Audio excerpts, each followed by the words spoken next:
बॉलीवुड के लेजेंड धर्मेंद्र के निधन के बाद पूरे देश में शोक की लहर है और इसी बीच उत्तर प्रदेश के अमरोहा से एक बेहद दिल छू लेने वाली तस्वीर सामने आई है। यहाँ के मशहूर कलाकार ज़ोहेब खान ने धर्मेंद्र साहब को अपने बिल्कुल अनोखे अंदाज में श्रद्धांजलि दी है। ज़ोहेब ने कोयले से दीवार पर इतना खूबसूरत, इतना जीवंत पोर्ट्रेट बनाया है कि देखने वाले रुक जाते हैं और भावुक उठते हैं। सोशल मीडिया पर भी ये चित्र जमकर वायरल हो रहा है। लोग कह रहे हैं कि ये सिर्फ कला नहीं बल्कि धर्मपाजी के लिए दिल से निकली एक सच्ची मोहब्बत है। ज़ोहेब खान का कहना है कि धर्मेंद्र हमेशा उनके प्रेरणा स्रोत रहेंगे और उनका जाना कला जगत और फिल्म इंडस्ट्री के लिए अपूरणीय क्षति है।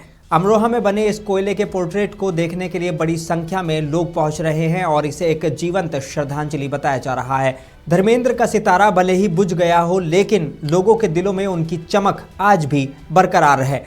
अगर आप भी धर्मेंद्र साहब को दिल से याद करते हैं तो इस वीडियो को लाइक, शेयर और कमेंट में रेस्पेक्ट धर्म जी जरूर लिखें और मुंसिफ टीवी को सब्सक्राइब करना ना भूलें।